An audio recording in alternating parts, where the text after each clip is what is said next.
Anybody need more time on solving the warm-up problem?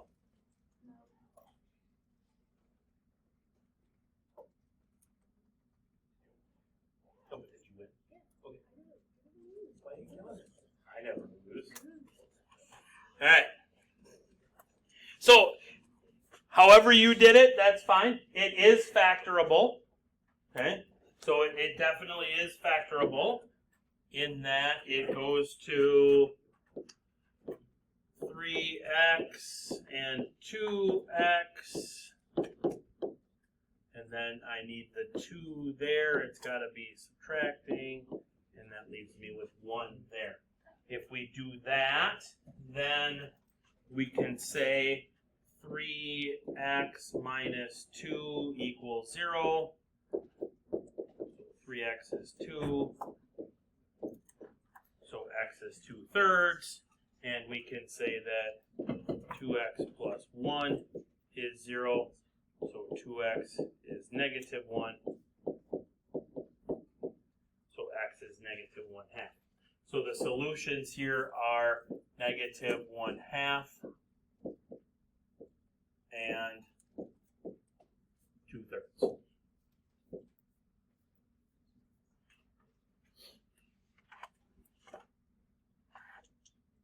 Good? Okay. Extension to that problem.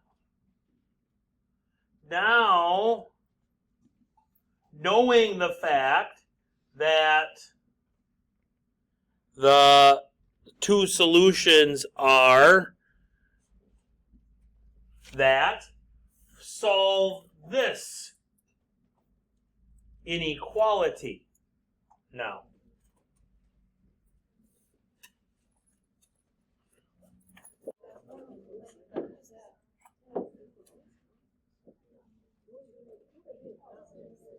So that's going to be a parabola, correct? Right?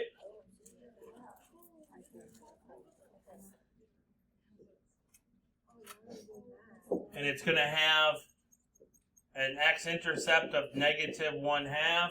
It's going to have an x-intercept of 2/3. So we got that. We want to know where that function is less than 0. Well, that function is less than 0 down there. So that would be, if I wrote it in inequality form, that would be from negative 1/2 to positive 3/2. That's inequality form. If I wrote it in interval form,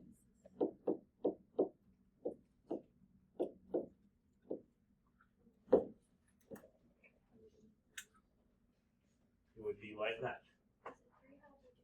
Oh, 2/3, sorry. 2/3.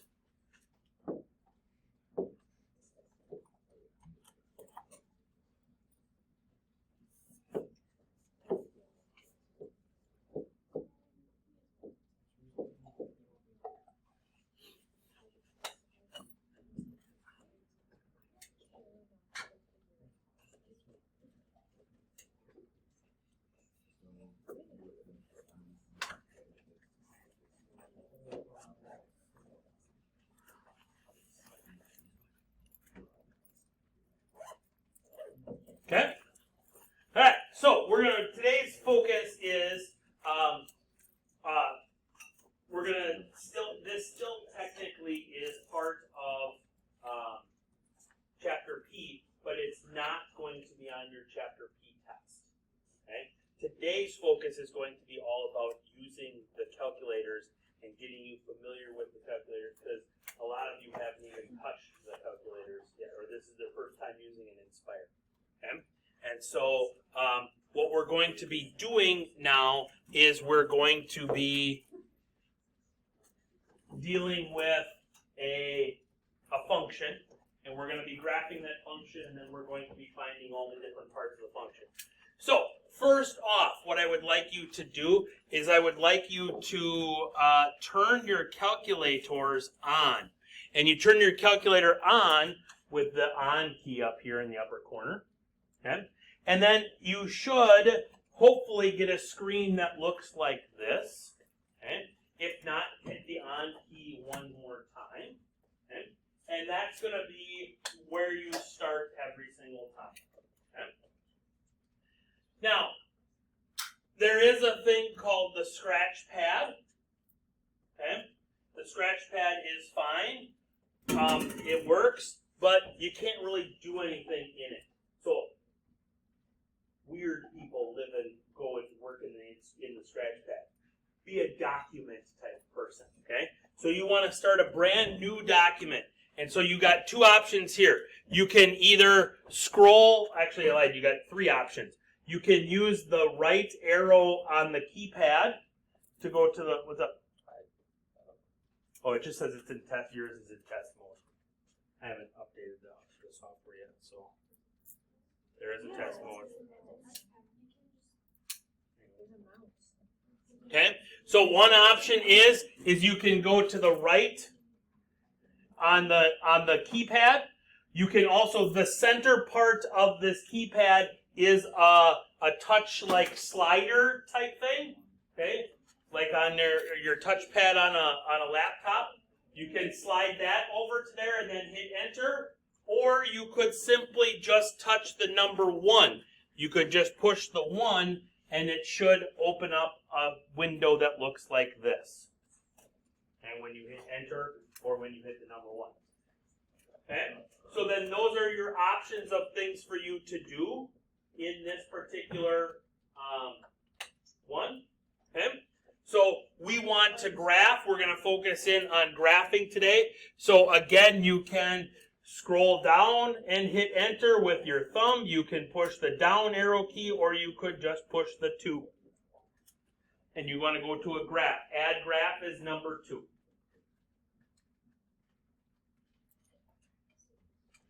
Now what is open for you is a graph. We'll have different kinds of graphs, and we'll teach you later on how to adjust to the different kinds of graphs that we have in there for you. But for now, what we're going to want to do is we're going to want to input our function, and our function is x squared minus 4x minus 65/4. Write it bigger on the other side of the board too so people can see it.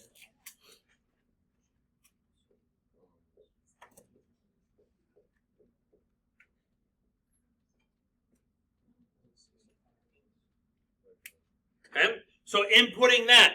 The keypad is alphabetical order. So it's not like typing keypad for you, so that might be a little confusing, but it's just x and then squared. If we had something bigger than squared, the caret key is right next to the squared key, and then that would open up a window for you to type in whatever that one is. Minus 4x. And then minus, what's up? Because you are one of those crazy people in the scratch pad. I picked the graph.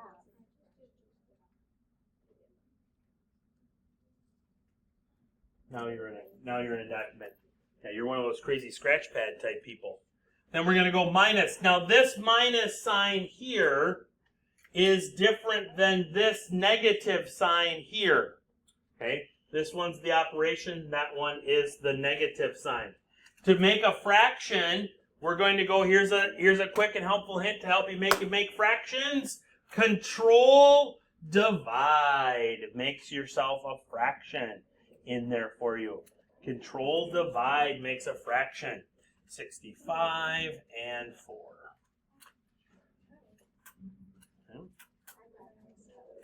Okay. Then when you hit enter, you should see your graph.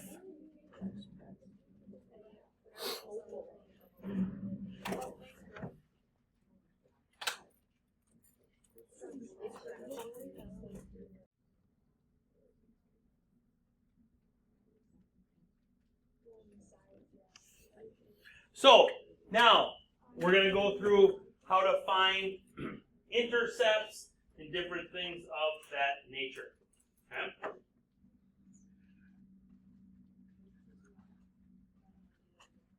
So,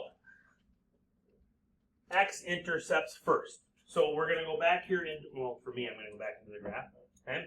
So x-intercepts are where the function crosses the x-axis. Okay? On a calculator, they're called zeros. Okay? So I'm going to show you two different ways to find the zeros of a graph. The first way is using the menu. Okay?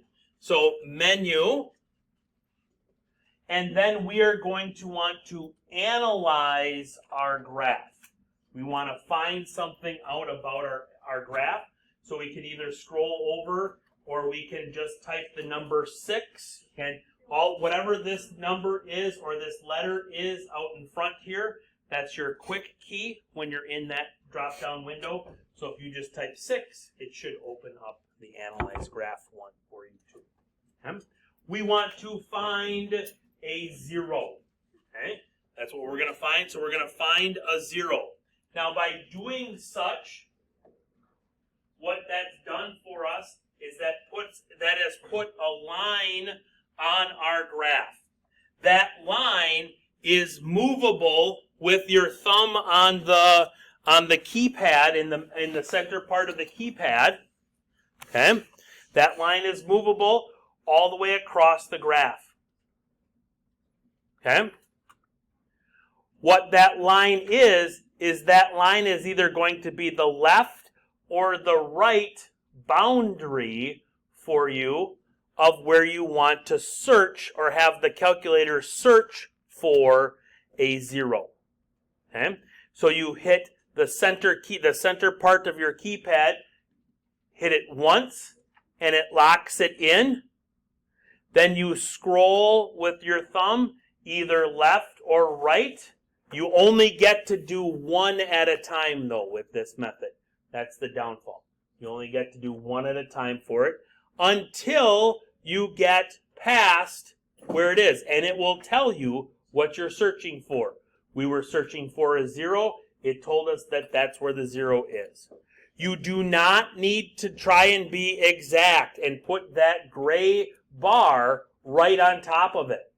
Many people get screwed up because they'll look for like a maximum and they won't go on both sides of it.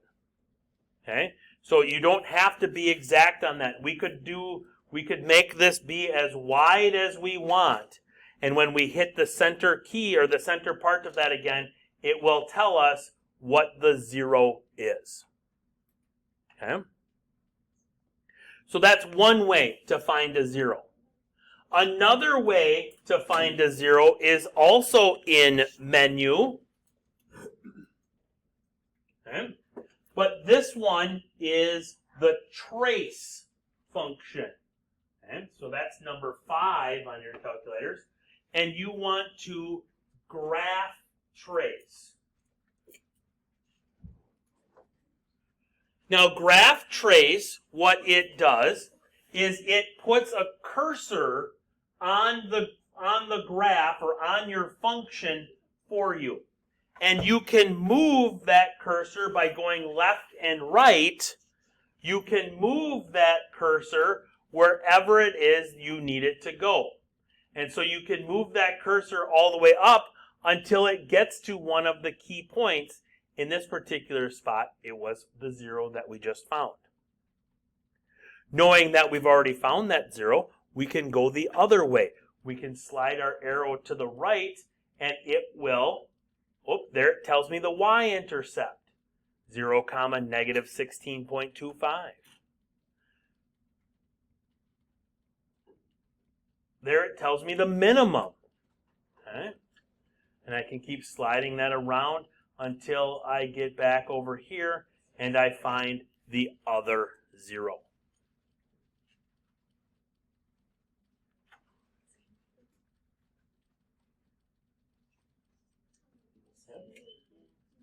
So the trace will let you kind of go along the function, and it will also pick out the key points of said function as you're going along.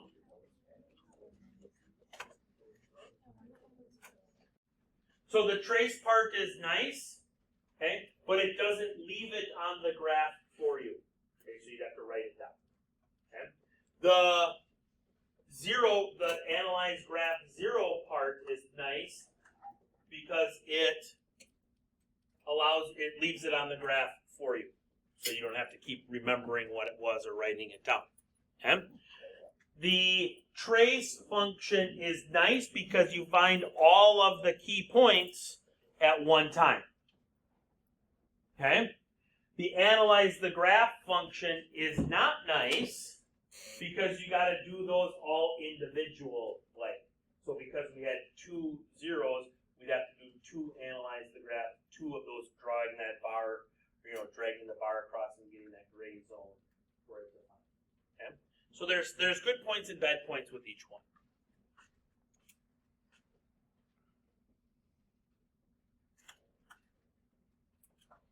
Okay? So that's finding x-intercepts.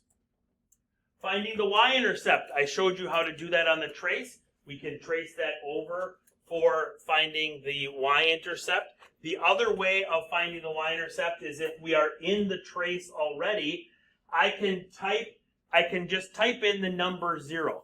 The y-intercept is where the function crosses the y-axis, or that's where the input is 0. And if I just type in the number 0, 0 will show up close to wherever my cursor is. And then when I hit enter, it automatically takes the trace right to whatever that x value is. So if you just hit 0 and enter, it'll take you right to where it is. And you can do that for any number. So if I wanted to know the value of the function at 5 was, I could just hit 5 and enter, and it'll take me to where the function is, or what the function's value is at an input of 5. Okay? Nice and handy on that.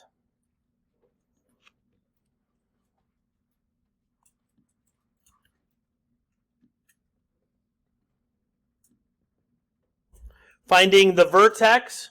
Okay? Well, the vertex is, in this particular case, this is a parabola. It's an opening up parabola. So the vertex would be way down here at the bottom. It would be the minimum, if you will. Okay? So we can find it by the trace, and that's fine. But we don't see the minimum right now. Okay? So I need to see that in order to analyze that. So I'm going to teach you right now how to go about expanding your graph view so that you can see different things. Okay? So in menu, you have 2 options for expanding your window. They both come in under window and zoom. Okay? Option number 1 is you could use the zoom out feature. Okay, number 4. Okay, where it'll say, put the cursor where you want it to zoom out, and then it's just like a camera, it will zoom back off of that spot. Okay? And you can zoom out until you see whatever it is you need to see. That's option number 1.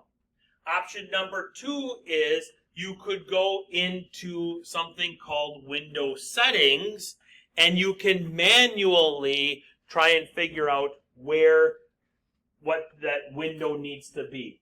Now, knowing what you know about quadratics and the fact that the y-intercept is way down below, okay, it's down like negative 16.25, okay, because it's at negative 65 fourths. That means we got to go down lower. Okay, so my y minimum needs to get down lower. Let's go negative 20. There.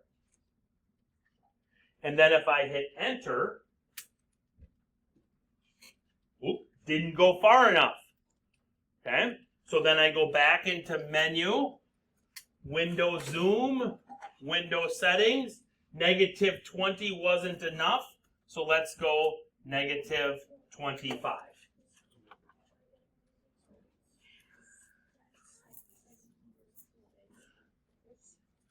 Come on now.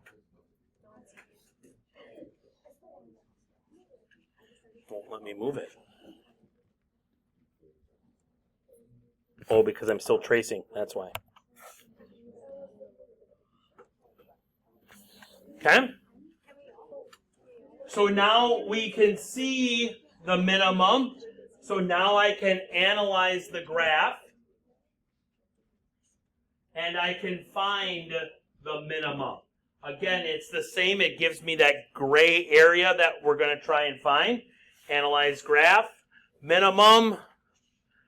Gray area. Don't need to get cute.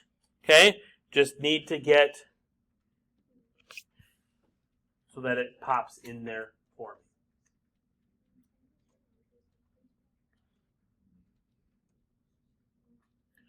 Another method to moving the graph around so that you can see it. If you'll notice here now, I have a cursor. Okay? If I move that cursor to somewhere in an open space and I click and hold the center part of the keypad, that cursor changes to a hand, and that hand is grabbing onto that graph. And as long as I've got that grabbed on, I can move this graph around, in and out, left and right, up and down, etc. Okay? If I grab on to an axis, that if I go one way, it will zoom in. If I go another way, it will zoom out. In this case, if I scroll up, it will zoom in on the, zoom out on the graph. If I scroll down, it will zoom in on the graph. Okay? A couple of different features there to help you assist. So we found the vertex. F of 2, we can find f of 2 by either tracing or inputting. We talked about that already. The next one that I want to talk about is now I want to find out where the function is greater than 7. Okay? So in order to do this one, I have to input another function of 7. And how we go about inputting another function of 7 is we push the tab key. Now when you hit tab, that opens up at the top of your graph. You're going to escape out of that. Escape. Tab. There you go. That opens up another function line for you. Okay? So then you type in 7 there because that's what we're comparing it to. We're comparing f of x to 7. Okay? And when I hit enter, I don't see it on my particular graph. Okay? But I can use that scrolling, I can scroll back down and I can find it that way. I can center up my graph right here.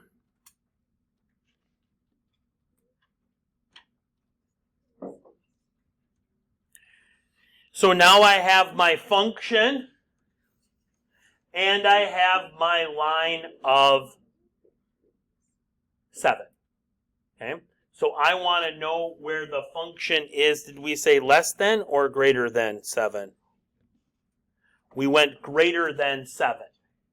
Okay? So we wanted to know where the function is greater than 7.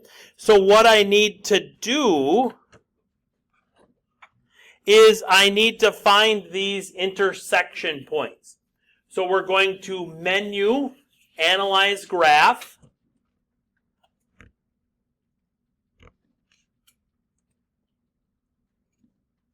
And now we're going to find the intersection points. That again gives me that vertical line.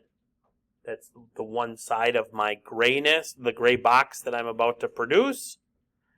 There is my first intersection point. But again, because we are analyzing the graph, we have to do these twice.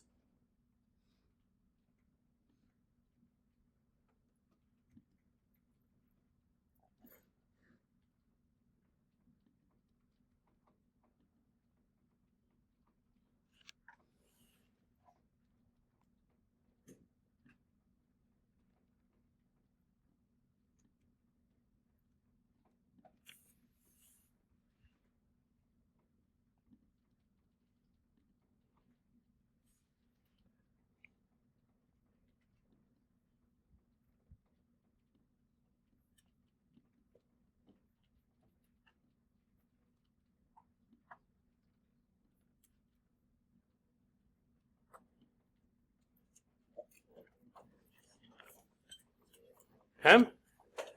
So there is my two intersection points. I want to know where the function is bigger. It's bigger up here, and it's bigger up here.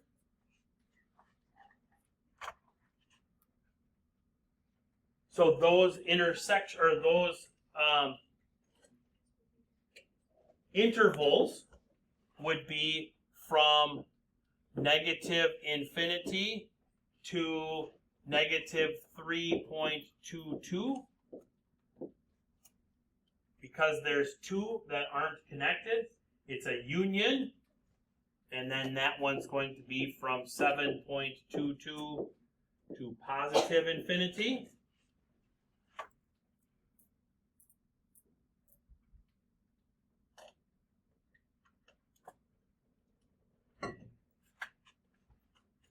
That would be the interval notation for it.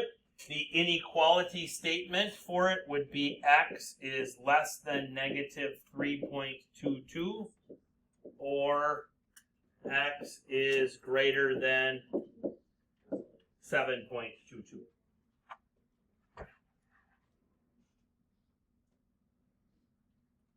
Okay.